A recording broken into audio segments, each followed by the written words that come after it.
Oke, selamat malam rekan-rekan wartawan. Perkenalkan saya Pasya dari BEMSI Kerakyatan tahun 2025. Kami dari BEMSI Kerakyatan kebetulan dapat undangan dari Pak Mensesnek dan Pak Seskap sebetulnya, tapi yang hadir tadi kebetulan Pak Prasetyo Hadi, Pak Mensesnek, dan didampingi juga oleh Pak Mendikti Saintek yaitu Prof. Brian.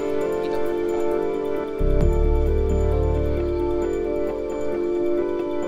Kurang lebih sama dengan apa yang kami sampaikan kemarin di DPR.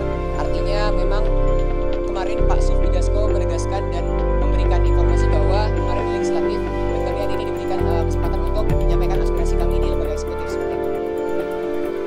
Oke, baik, ditekan pertama mungkin kami menekan dengan keras bahwa untuk segera mensahkan RUU Perampasan Aset yang kemarin sudah kami sampaikan di DPR RI.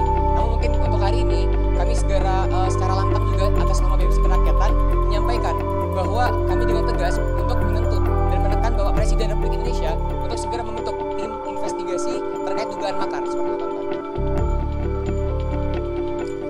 Tanggapan cukup baik. Tadi kami diberikan waktu kurang lebih nanti belum tahu ya waktunya berapa, tapi tadi Bapak Mensesnek sudah memberikan respon yang cukup positif dan segera akan disampaikan ke Bapak Presiden. Kebetulan memang tadi sebetulnya Pak Presiden ingin menemui kami, namun ada acara maulid di Istiqlal kebetulan.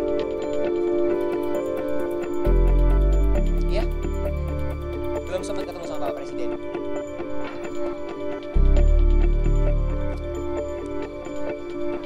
Ya, mungkin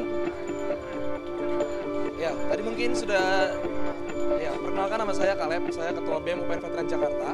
Tadi sudah disampaikan oleh kawan-kawan yang masuk ke dalam dengan Pak Mensesnek dengan Pak Mendikti, bahwasanya 17+8 harus